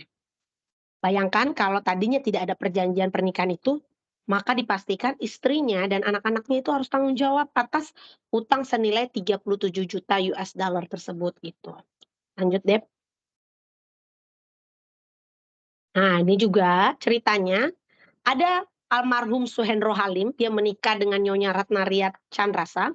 Mereka punya 4 orang anak dan ketika bapaknya meninggal, dia tidak meninggalkan wasiat apapun. Dia adalah komisaris dari PT Limus Nunggal Rubber, yang mana dia punya perjanjian kredit sama dia memberikan persetujuan dalam perjanjian kredit antara perusahaan tempat dia menjadi komisaris dengan BNI, atas kewajiban pembayaran si PT Limus Nunggal itu, dia jaminin asetnya tuh, 11 sertifikat hak milik atas nama dia. Nah, intinya 11 sertifikat hak milik itu mau dilelang tuh sama BNI, sama Balai Lelang. Si istrinya merasa tidak tahu dan tidak pernah dimintakan persetujuan dalam perjanjian pinjam-meminjam apapun terkait pinjam-meminjam kredit dengan BNI tersebut. Jadi, istrinya merasa bahwa ini nih case-nya kalau tadi kan bagus tuh ya ada perjanjian pernikahan jadi ada terpisah. Kalau ini sebaliknya, nggak ada perjanjian si istrinya mengajukan dalam pokok perkaranya dia merasa bahwa 11 sertifikat hak milik yang dijaminkan suaminya itu cacat hukum, tidak berkekuatan hukum karena tidak ada persetujuan tertulis dari dia. Nah, tapi PT Limus Nunggal sama BNI itu bilang bahwa nggak perlu persetujuan dari kamu. Kamu kan punya akta perjanjian kawin, itu sudah sah. Nah, kalau akta perjanjian kawin kan Bapak Ibu, berarti benar kata si Limus Nunggal dan BNI bahwa harta kan terpisah. Ya terserah suami kamu dia mau jaminin 11 sertifikat hak miliknya. Ya kan? Orang ada akta perjanjian kawin sudah sah, jadi saya nggak butuh tanda tangan istrinya. Tapi setelah dicek, akta perjanjian kawin tersebut benar sah Bapak Ibu, tapi belum didaftarkan di kepanitraan pengadilan. Jadi Bapak Ibu kasus ini terjadi sebelum adanya peraturan yang mensyaratkan Dukcapil dan KUA ya. Jadi kalau sekarang bukan di kepanitraan pengadilan lagi Bapak Ibu. Jadi sekarang harus di Dukcapil dan KUA. Nah ini saya memberikan contoh yang tadi. Kalau belum dicatatkan di kepanitraan pengadilan, aktanya sah, tapi hanya bisa mengikat antara suami dan istri. Si pihak ketiga tidak terikat. Oleh karenanya, zonk nih, karena BNI dan PT Limus Nunggal Rubber percaya ada akta perjanjian kawin. Mereka percaya bahwa si almarhum ini mau jaminin 11 aktanya boleh-boleh aja tanpa harus minta persetujuan istrinya. Tapi mereka nggak melakukan pemeriksaan lebih detail bahwa akta itu belum didaftarkan, sehingga tidak membawa akibat kepada pihak ketiga, gitu. Jadi karena belum didaftarkan, maka benar pernyataan istrinya bahwa karena belum didaftarkan, maka akta perjanjian kawin kami tidak mengikat kamu, tidak berdampak pada kamu. Jadi kamu harusnya tetap minta tanda tangan saya, gitu. Dan dimenangkan oleh pengadilan, hakim meminta semua 11 sertifikat hak milik dikembalikan ke istri, bebas bersih dari hak tanggungan. Jadi tidak lagi masuk dalam penjaminan karena dianggap penjaminannya tidak sah karena tidak disetujui oleh si istri. Lanjut, terakhir Bapak Ibu, ini studi kasusnya. Nah, ada siapa nih? Ya, Ari Wibowo ya. Itu dia punya perjanjian sama istrinya terkait pemisahan harta, makanya ketika istrinya bercerai, istrinya tidak mendapatkan hak apapun karena pada saat istrinya menikah dengan Ari Wibowo, istrinya tidak punya harta apapun sehingga dia tidak berhak juga menuntut atas apapun. Lalu balik lagi di dalam akta kawin tadi bisa disepakati langsung dalam hal ditemukan perselingkuhan, bukti perselingkuhan, maka atau dalam hal misalnya istri yang melakukan gugatan cerai terlebih dahulu atas dasar apapun, maka anak akan jatuh ke dalam pengasuhan ayah, itu boleh-boleh saja. Lalu begitu juga nih, siapa ya, Pablo. Pablo ini punya akta pernikahan yang mengatur bahwa jika dia ditemukan berselingkuh, maka seluruh harta yang dia peroleh selama pernikahan maupun harta bawaan akan beralih jadi milik istrinya. Jadi dia setia, Bapak Ibu, bukan karena itu, dia takut sama perjanjian pranikahnya. Lalu begitu juga dengan Melanie Ricardo dan suaminya yang bule, mereka punya perjanjian pranikah karena mengatur supaya Melanie tetap bisa punya aset properti atas namanya sendiri dan itu sertifikat hak milik. Karena kalau dia tidak punya perjanjian pranikah, dia tidak akan pernah bisa punya sertifikat hak milik ketika dia membeli aset-aset properti di Indonesia. Begitu juga dengan Vena Melinda dan siapa itu ya, pokoknya itu mengatur bahwa, perjanjian pernikahannya mengatur bahwa dari sejak mereka menikah, semua harta yang diperoleh oleh suaminya itu akan menjadi milik Vena Melinda sepenuhnya. Kan pura-puranya bentuk cinta ya. Kebetulan memang dia juga tidak bekerja ya, jadi dia tidak menghasilkan apapun juga, makanya dia berani berkomitmen seperti itu. Nah, jadi itu Bapak Ibu, sekian studi kasusnya yang mungkin bisa jadi pertimbangan Bapak Ibu untuk menilai apakah perjanjian pranikah ini penting untuk Bapak Ibu, buatkan atau tidak. Nah, sekarang saya mungkin buka sesi tanya jawab kali Debbie, silakan Debbie. Iya, betul. Terima kasih Bu Dian untuk, waktunya yang sudah memaparkan materi. Kita lanjut sesi selanjutnya yaitu tanya jawab, karena kalau saya lihat nih sepertinya di kolom chat sudah banyak ya yang mau bertanya. Saya buka dulu untuk pertanyaan pertama. Sebentar sebentar sebentar. Ini dari Ibu siapa nih? Oh, ini dari Pak Leroy ya, dari tim marketingnya PPG Pontianak. Hai Pak Leroy, pertanyaannya itu adalah, Ibu saya mau izin tanya nih Bu, gimana caranya kita berkomunikasi dengan pasangan saat nanti mau menikah, pasangan kita itu nggak tersinggung kalau dari segi harta ataupun kekayaan si pria itu lebih tinggi dari si wanita? Apakah wajib berkonsultasi dahulu dari pihak legal biar pasangan lebih paham? Tadi sepertinya Bu Dian udah sempat ada pemaparan ya, mungkin Ibu mau menjelaskan lebih detail lagi kali ya Bu? Silakan Ibu Dian. Ya, mungkin, pasangan tidak tersinggung apabila kan kalau segi harta dan kekayaan si pria lebih tinggi ya, Pak. Sebenarnya sih mungkin malah lebih gampang ya, kan biasanya pria jauh lebih tinggi. Mungkin yang bisa jadi lebih sensitif kalau si istri penghasilannya lebih tinggi, terus dia minta bikin perjanjian pranikah nih ya sama suaminya. Tapi kalau memang seperti ini case Bapak yang si pria harta dan kekayaannya jauh lebih tinggi daripada si wanita, apakah wajib berkonsultasi dahulu dengan pihak legal biar pasangan lebih paham?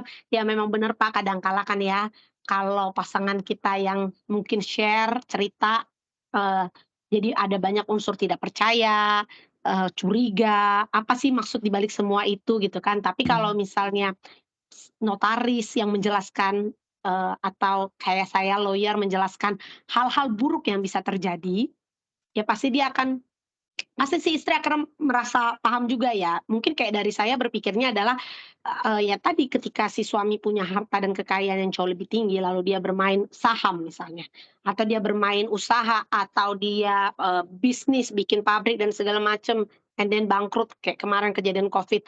Kan nggak mungkin ya jadi, eee, sibuk si istri dikejar-kejar debt collector, anak juga butuh hidup gitu ya, melanjutkan kehidupannya sekolah dan segala macam. Jadi pros and cons ini yang harus dijelaskan oleh pihak yang dianggap netral, dianggap punya ekspertis, sehingga si perempuan ketika mau bertanya segala hal pun dia bisa lebih terbuka gitu loh, Pak. Jadi saran saya memang diajak berkonsultasi dengan pihak ketiga yang netral, yang punya ekspertis hukum, yang bisa menjelaskan, mungkin si calon istri cuman melihatnya dari case-case yang, eee, kurang menguntungkan di dia. Tapi lawyer dan notaris bisa juga menjelaskan contoh-contoh kasus yang menguntungkan dan memproteksi si wanita sebenarnya dari kemungkinan-kemungkinan buruk yang bisa terjadi di kemudian hari. Itu sih Pak, semoga bisa cukup jelas ya, membantu ya.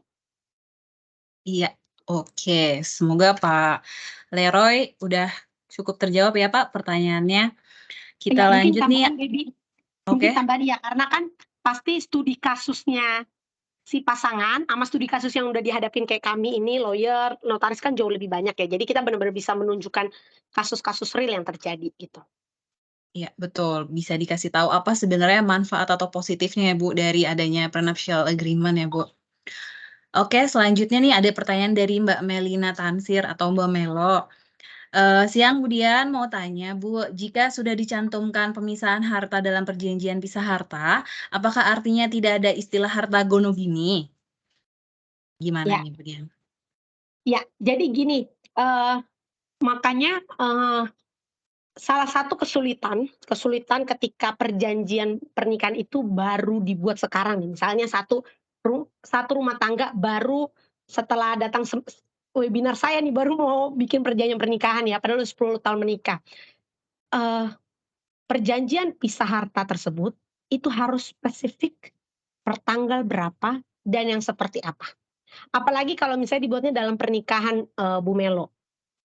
Bu Melo udah harus ngelis, kalau nggak jadi berantem nanti ke depannya.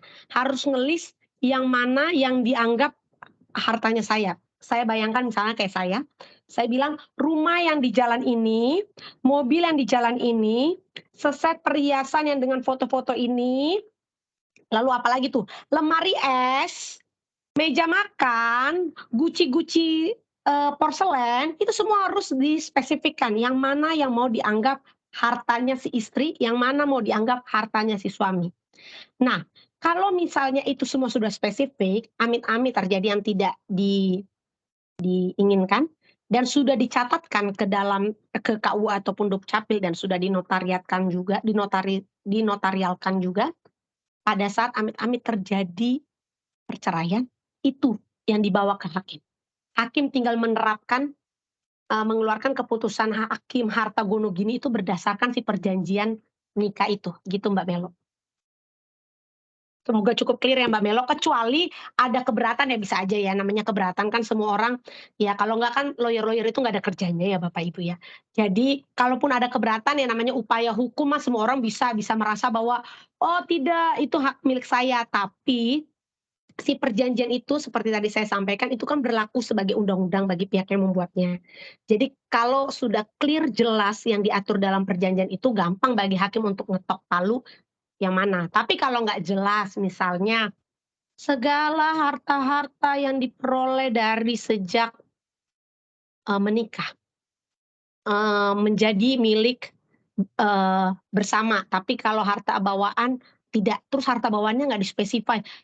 Nanti dia ya yang tadi saya bilang harta kalung dari ibu kita, dia bilang pemberian suami kita. Terus yang mau ngebuktiin siapa? Kan nggak mungkin ibu kita bangkitkan lagi kan? Atau kita minta kesaksian saudara kalau masih ada yang bisa bersaksi dan kesaksiannya valid itu sih. Jadi memang lebih baik sespesifik mungkin kalau kita sudah mau bikin perjanjian pisah harta. Biasanya notaris akan mengadvise sih untuk melis apa-apa aja yang mau dijaga gitu. Semoga clear ya Mbak Melo. Thank you Bu. Sip. Kita lanjut pertanyaan selanjutnya ya. Dari Ibu Olivia nih. Bu Dian, izin bertanya, saya Olivia Garnet dari Semarang. Jika seseorang sudah memiliki aset atas nama pribadi sebelum menikah, dan itu dituangkan di perjanjian pranikah, apakah boleh juga ditulis jika seseorang tersebut meninggal dunia terlebih dahulu, aset tersebut kembali ke keluarga asal. Jadi pasangan tidak mendapat aset. Bisa. Itu bisa Bu Olivia. Jadi kan Ibu punya aset atas nama pribadi sebelum menikah, itu kan harta bawaan, makanya nanti disebutkan di dalam perjanjian pranikahnya bahwa para pihak sepakat bahwa harta, misalnya let's say ya, tanah ini atau perhiasan ini dengan foto terlampir itu adalah harta bawaan Bu Olivia dari sebelum menikah.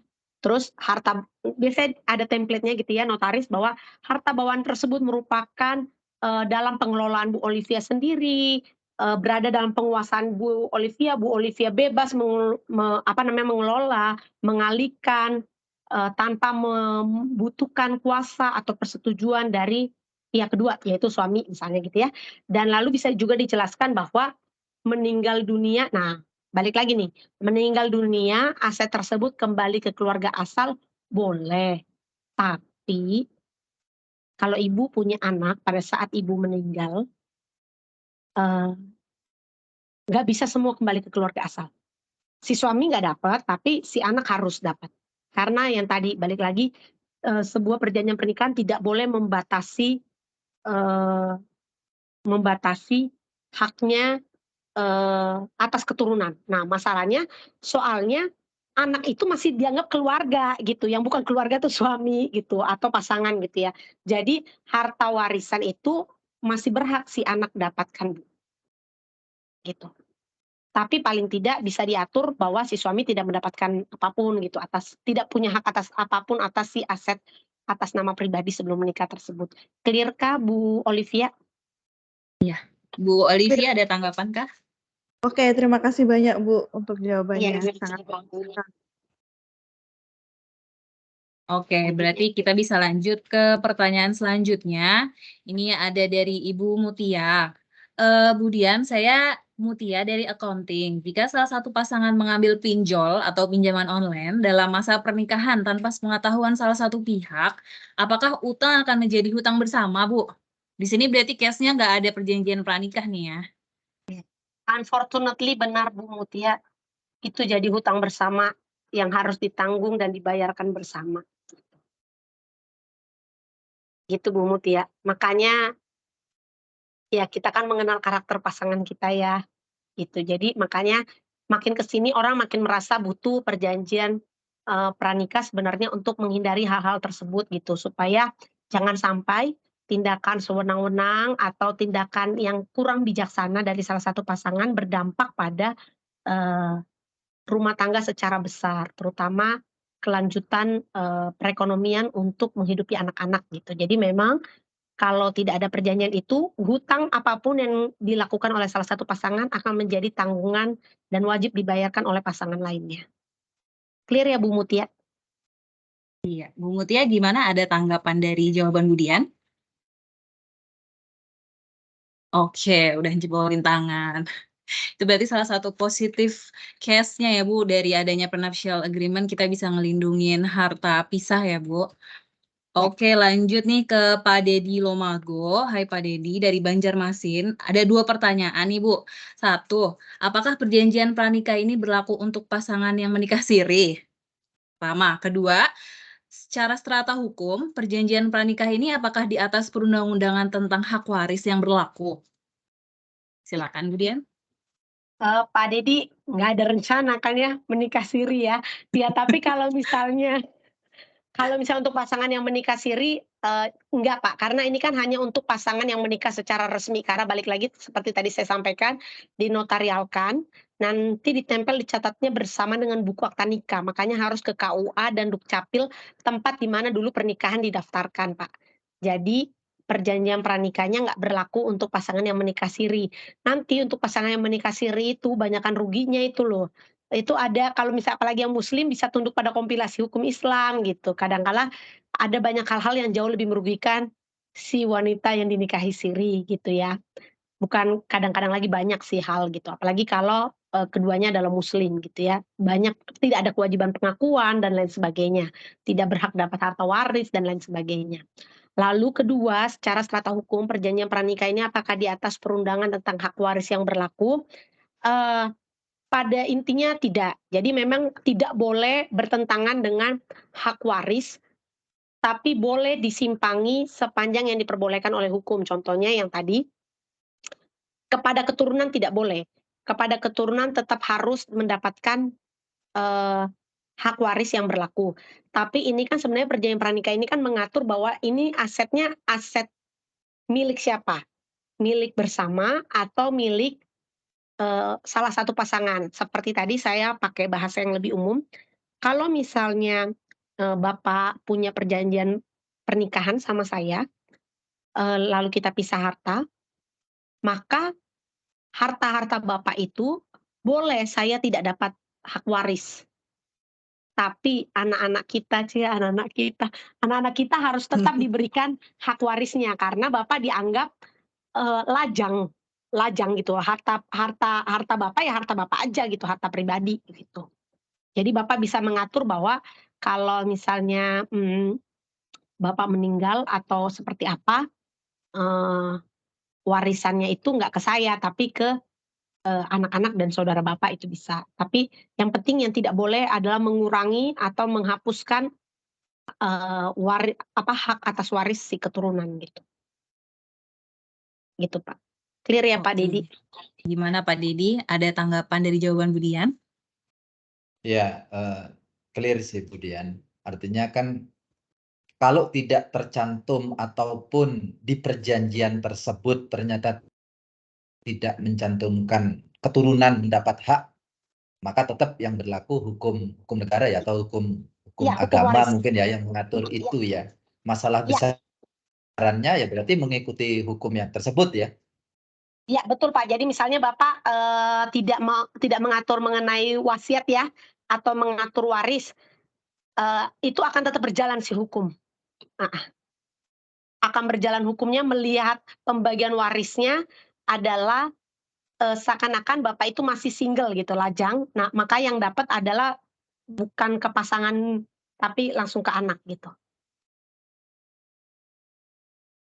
Iya ya, Kecuali makasih Bu Bapak Dian. mengatur kecuali Bapak mengatur lain ya Pak, bahwa walaupun itu harta terpisah, jika saya meninggal duluan, maka istri saya tetap mendapatkan, harta warisan, begitu juga dengan anak-anak saya, itu juga bisa diatur Pak. Jadi apapun boleh diatur, boleh disebutkan, makanya perlu momen untuk berpikir objektif, netral, apa aja sih yang mau diatur di dalam perjanjian itu terserah para pihak yang membuat Pak. Clear ya Pak? Iya ya, makasih. Sama-sama Oke, Pak. sama-sama Pak Dedi. Kita lanjut nih ke pertanyaan dari Ibu Tiara Nur Pratiwi. Saya Tiara, izin bertanya jika dilihat dari studi kasus tadi, pihak ketiga yang sangat dirugikan itu pihak ketiga yang sangat rentan dirugikan perihal perjanjian pernikahan ini. Untuk pihak ketiga, apakah ada cara untuk mengakses informasi guna memastikan sepasang suami istri memiliki perjanjian pranikah atau tidak? Selain mendapat informasi langsung dari pasangan, ini mungkin studi kasus yang kedua kali ya Bu tadi, yang ternyata perjanjian pranikahnya itu tidak didaftarkan di pengadilan. Ya, yang pertama kalau misalnya nilainya signifikan, biasanya bank itu akan melakukan kan semacam checking ya. Dia akan melihat, akta pernikahan, lalu dia akan mengecek ke KUA atau Dukcapil setempat, apakah ada akta, perjanjian pranikah yang didaftarkan. Tapi kalau tidak ada resources untuk melakukan itu atau mungkin timing-nya tidak tidak cukup, maka yang tadi saya sampaikan Mbak Tiara, kita selaku pihak ketiga mintakan saja persetujuan dua-duanya. Kalau kita mau ngasih kredit, itu jauh lebih melindungi kita. Jadi mau ada perjanjian terpisah atau tidak, kita aman dua-duanya. Karena kan yang yang sulit kan kalau kita percaya aja sama salah satu pihak bahwa dia punya akta perjanjian nikah, terus kita berikan kredit, tahu-tahu datang pasangannya, bilang bahwa, "Oh, perjanjian kemarin tidak sah karena perjanjian kreditnya tidak ditandatangani saya." Nah, itu kan yang salah kan. Makanya lebih baik kita ambil pendekatan yang lebih, strict gitu, yang lebih ketat gitu, yaitu mintakan, persetujuan dari pasangan untuk transaksi. Semoga cukup jelas ya, Mbak Tia. Ya, gimana Mbak Tiara? Ada tanggapannya? Cukup jelas nih sama penjelasan Bu Dian. Sudah cukup Mbak Debbie, terima kasih Mbak Debbie, Bu Dian. Oh, Karena ya, makasih Mbak Tiara, karena gini Bapak Ibu, saya menemukan banyak kejadian bahwa banyak konglomerat yang punya perjanjian pernikahan, tapi ketika mereka melakukan transaksi, itu mereka tetap meminta, mereka tetap melampirkan spousal consent, mereka tetap melampirkan persetujuan istrinya atas, transaksi tersebut. Kenapa? Karena kalau mereka nggak kasih persetujuan istrinya, maka bank atau si kreditur akan minta kan perjanjian pernikahannya. Ya kan, kamu boleh deh, kita close this transaction, tapi tanpa persetujuan istri kamu, tanpa kamu kasih spousal consent, tapi kamu kasih dong soft copy akta perjanjian pernikahan kamu. Nah, di dalam itu isinya macam-macam. Jadi biasanya jarang para pihak yang mau ngasih. Jadi biasanya dia akan merayu istrinya agar tetap menyetujui gitu. Nah, paling Bapak Ibu memastikan saja tanda tangannya asli, jangan kayak tadi Ibu Tini. Jadi pastikan tanda tangannya di hadapan notaris tuh, si istrinya menyetujui dilakukannya transaksi tersebut supaya di kemudian hari tidak ada gugatan menyatakan bahwa tanda tangan atau persetujuan istri, pasangan atau spousal consent tadi itu cacat secara hukum gitu. Ya. oke. Oke Mbak Tiara, kita bisa lanjut ya ke pertanyaan selanjutnya. Pertanyaan selanjutnya itu dari Ibu Fatimah Rahmanita. Selamat siang Bu Dian, saya ingin bertanya. Pertanyaan pertama dulu nih Bu, apakah diperbolehkan perjanjian pranikah ini mencantumkan kewajiban menafkahi anak bagi suami jika terjadi perceraian? Itu dulu kali ya Bu. Gimana Bu? Ya, itu banyak Mbak Fatimah. saya lupa ngasih contohnya tadi ya, itu banyak diatur. Jadi di perjanjian pranikah itu sudah banyak saat ini mencantumkan hak dan kewajiban masing-masing, jika perceraian di antara mereka terjadi. Termasuk ya ini, kewajiban menafkahi anak, kewajiban ngasih uang pisah, itu bisa diatur, semuanya boleh diatur, Mbak. Kewajiban tetap membiayai mantan istri hingga 1 tahun ke depan, boleh. Jika ditemukan selingkuh, kewajiban menafkahi istri sebesar 50 juta sampai 5 tahun ke depan, boleh, gitu. Jadi apa aja boleh, Mbak. Dan untuk yang nomor 1 ini, itu sudah banyak terjadi, gitu. Kewajiban menafkahi anak udah diatur, di dalam perjanjian pernikahan jikalau perceraian terjadi. Oke, sebelum lanjut ke pertanyaan kedua dari Ibu Fatima, untuk pertanyaan pertama ada tanggapankah atas jawaban Bu Dian? Sudah oke, Bu. Makasih banyak. Oke, kita lanjut ke pertanyaan kedua, masih dari Ibu Fatima. Jika pasangan mendapatkan harta warisan berupa properti dari orang tua setelah menikah, apakah properti tersebut jatuhnya harta bawaan atau harta bersama nih, Bu? Kalau, jelas, harta warisan berupa properti itu ada akta warisnya ya, Bu, itu harta bawaan. Yang suka diabaikan sama masyarakat itu adalah, eee, ya pemberian aja gitu loh, Dep. Pemberian masih atas nama orang tua gitu ya, Mhm. karena saya ada kejadian tuh ya begitu susah gitu, ini juga mungkin pelajaran buat kita ya. Jadi ada case, si ibunya sakit, ketika ibu sakit, si bapak yang sudah tua kecantol sama wanita yang lebih muda gitu ya, eee, si ibunya udah sakit nih, udah stadium tinggi gitu ya, datang orang bagaimana ya menjaga agar, eee, apa saya hibahkan aja ya, harta saya itu supaya nggak diambil oleh kupu-kupu ini gitu ya, kepada anak saya. Nah, Bapak Ibu kalau nggak ada perjanjian pranikah, ketika Bapak Ibu pun menghibahkan kepada anak Bapak Ibu tuh ya, eee, hibah dalam pernikahan itu juga harus persetujuan si bapak loh. Nah, bisa jadi si bapak curiga kan dalam rekaman nih, dia belum meninggal kok udah hibah-hibahin ke anak gitu, apa biar saya nggak dapet ya bagian apapun gitu. Karena the worst case-nya adalah kalau nggak ada perjanjian pernikahan, si ibu ini meninggal, si bapak punya hak sepertiga atas rumah atau atau bangunan yang dari orang tua nih, makanya dari orang tuanya apa dulu nih, waris atau dibeliin sama orang tua, kan suka begitu ya, misalnya Debbie nih, dikasih rumah hadiah pernikahan dari ibunya gitu ya, tapi kan udah langsung atas nama Debbie ya, jadi kan Hmm. bisa dianggap jadinya harta bersama kalau tidak dispesifikkan gitu. Jadi menghindari si bapak ibu ada pasangan yang nyari-nyari gara-gara dan menganggap bahwa itu harta bersama yang saya punya hak gitu. Kecuali itu jelas harta warisan karena ada akta waris, ada penetapan waris, ada proses balik namanya. Nah, itu fix itu harta bawaan. Suami ibu tidak punya hak, walaupun itu dilakukan pewarisan itu ketika sudah sedang dalam pernikahan. Itu tetap harta bawaan karena sifatnya pewarisan, Bu.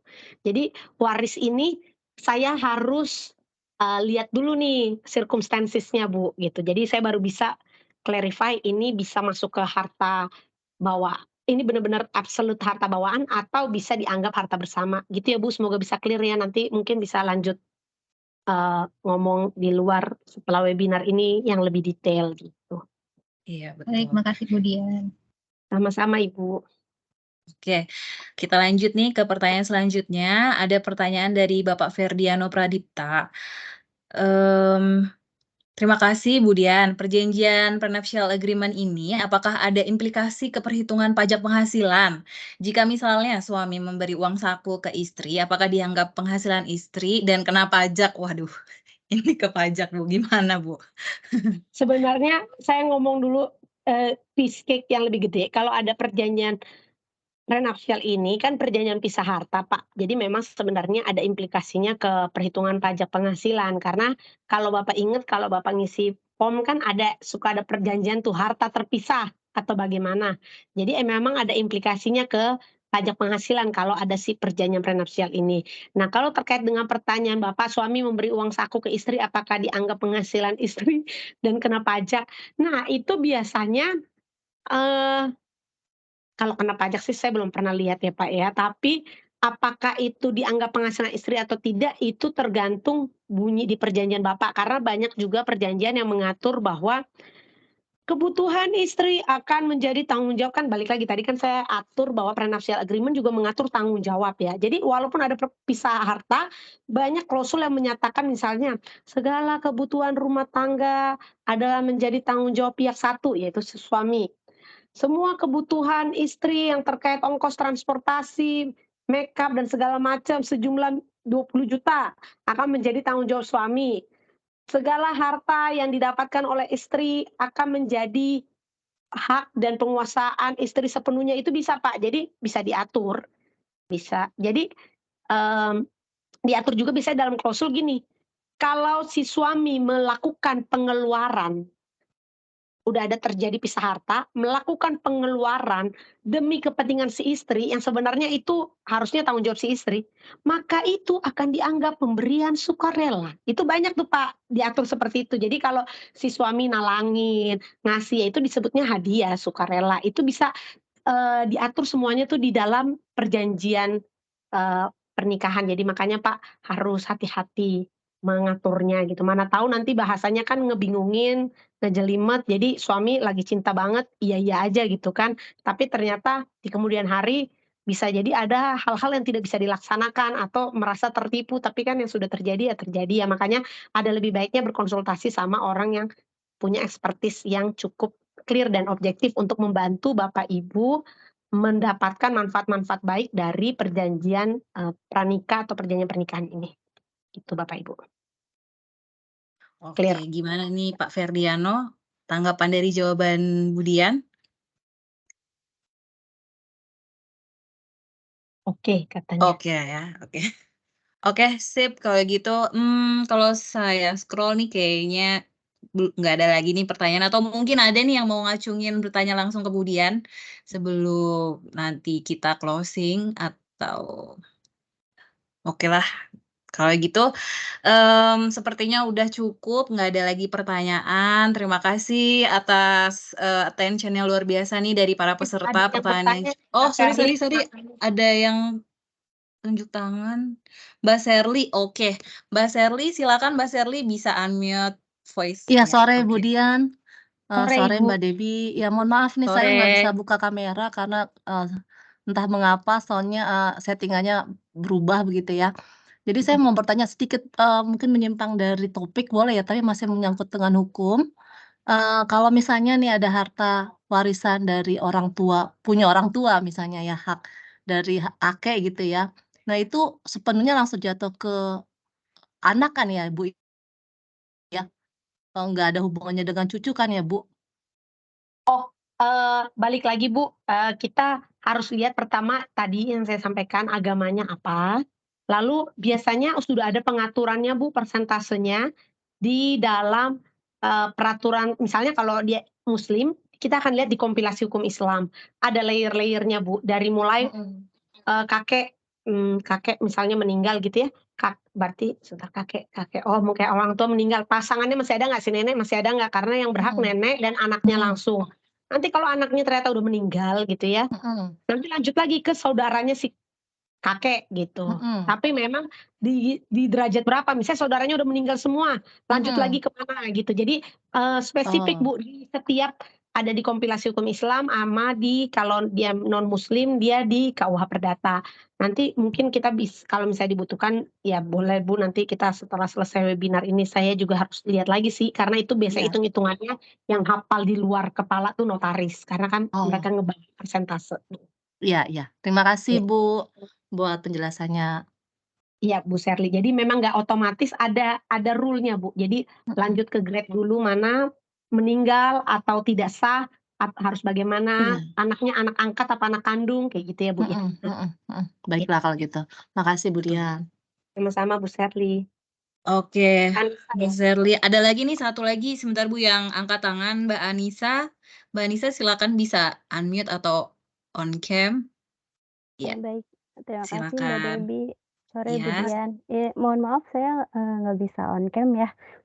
Oke, saya mau tanya Bu Dian, misal ada sepasang suami istri, mereka beli rumah, 1 unit, itu kan jatuhnya harta bersama ya. Terus Mhm. ternyata mereka, cerai nih, tapi mereka nggak punya perjanjian pranikah. Nah itu pembagian hartanya apakah sudah diatur dalam undang-undang atau bagaimana ya Bu? Iya, Mungkin itu yang sudah. pertama. Iya. Oh Itu sudah ada itu sudah, persentasenya Bu. berarti? Balik lagi, nanti dilihat lagi agamanya apa. Kalau dia muslim, itu balik ke kompilasi hukum Islam. Jadi kalau itu harta bersama bagi 2, Bu, clear, itu. Oke. Oke, yang kedua, misalnya di dalam perjanjian pranikah ada 3 poin nih Bu yang disebutkan. Nah, yang satunya ini menyalahi undang-undang atau, ya menyalahi undang-undang deh. Untuk yang 2 poin untuk yang 1 poin kan udah dipastikan itu tidak berlaku ya Bu ya? Artinya perjanjiannya cacat yang tadi Ibu bilang. Nah untuk yang 2 poin ini apakah masih tetap berlaku atau akan dipertimbangkan kembali atau bagaimana Bu? Eee, yang yang yang tidak dapat diberlakukan karena adanya ketentuan hukum, itu bisa diajukan pembatalan. Jadi harus dipastikan bahwa dia batal demi hukum gitu ya. Tidak bisa diberlakukan, karena bisa jadi menurut salah satu pihak itu tidak sesuai dengan hukum, tapi padahal itu boleh. Jadi kan memang harus dimintakan pembatalannya Bu, ke pengadilan. Tapi untuk yang 2 tidak terpengaruh Bu. Pembatalannya berarti untuk 1 poin itu aja ya Bu ya? Iya. Oh oke. Baik, mungkin cukup dari saya. Terima kasih Bu Dian, Mbak Debbie terima kasih. Mungkin Iya. terakhir dari Pak Dedi ya? Iya nih, Pak Dedi Iya. ada pertanyaan lagi nih Bu. Apakah pemberian nafkah batin bisa dituangkan Batin. dalam perjanjian pranikah? Nah ini juga penting nih Bu, gimana? Bisa nggak sih Bu? Ya ini bisa Pak, karena balik lagi tadi kan perjanjian pranikah itu kan mengatur tanggung jawab dan peran masing-masing pihak dalam pernikahan. Dan tadi saya sempat garis bawahi, tidak boleh diatur perjanjian nikah itu yang mengurangi hak si suami sebagai kepala rumah tangga dan sebagai, sebagai suami gitu. Nah, saya lupa persisnya di KUH Perdata pasal berapa itu diatur Pak, bahwa nafkah batin itu wajib diberikan oleh istri. Jadi ya sebenarnya yang nggak boleh itu diatur di perjanjian pranikah adalah pernikahan ini adalah hanya kontrak. Atas kontrak pernikahan ini istri tidak perlu memberikan nafkah batin kepada suami. Nah, itu bisa diajukan pembatalannya, Pak. Karena ketika menikah suami berhak menuntut nafkah batin kepada istri karena itu sudah tersedia secara hukum dan peraturan perundang-undangan gitu, Pak. Clear ya, Pak Dedi?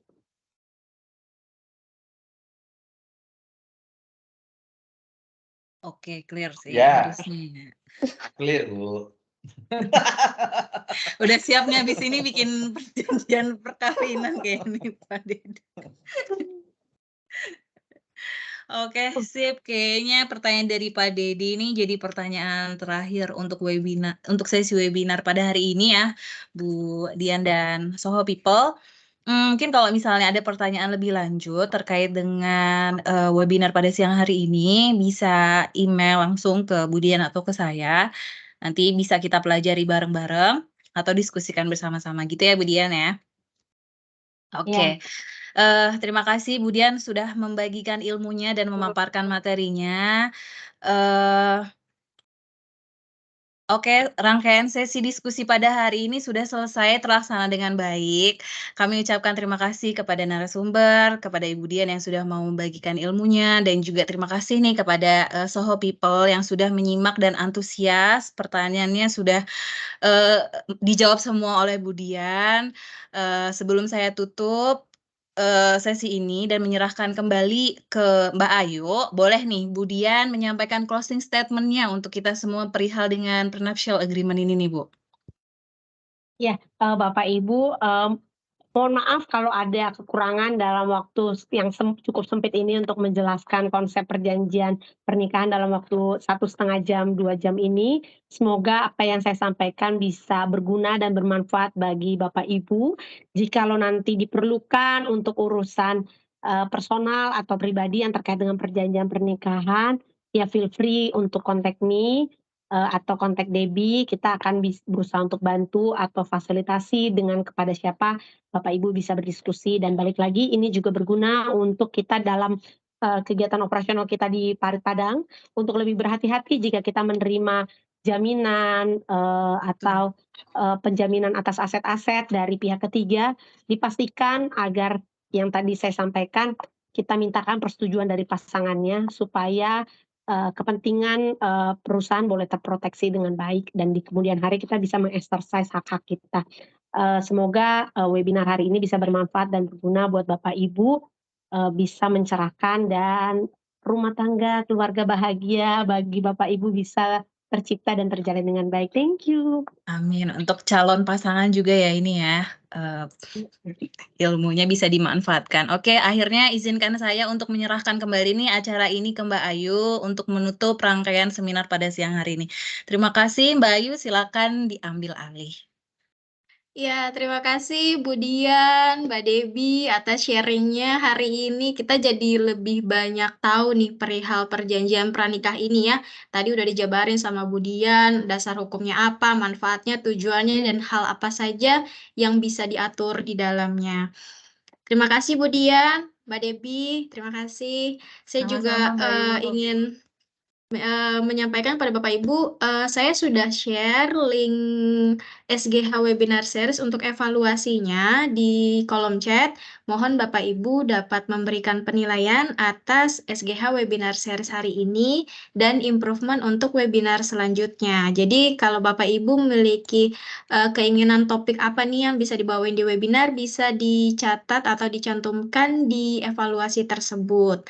Nah, saya juga ingin menginformasikan untuk pelaksanaan SGH Webinar Series berikutnya itu ada di hari Jumat, tanggal 4 Agustus pukul 2 siang, itu mengenai kupas tuntas manfaat BPJS Ketenagakerjaan. Jadi kalau Bapak Ibu memiliki pertanyaan terkait BPJS Ketenagakerjaan, ataupun ingin mengetahui kembali programnya apa aja, manfaatnya apa aja yang bisa didapatkan, nanti boleh join di SGH Webinar Series tersebut. Nanti akan di-share oleh Ibu Rere via email link pendaftarannya. Segera daftarkan diri Bapak Ibu untuk dapat mengikuti webinar tersebut. Akhir kata, saya mengucapkan terima kasih kepada Soho People atas antusiasmenya hari ini. Selamat sore dan salam sehat selalu untuk kita semua. Sampai jumpa kembali di SGH Webinar Series berikutnya. Sore semuanya. Terima Sore. kasih. Terima kasih. Mbak Thank Debbie. you. Terima kasih semuanya. Terima kasih, sore.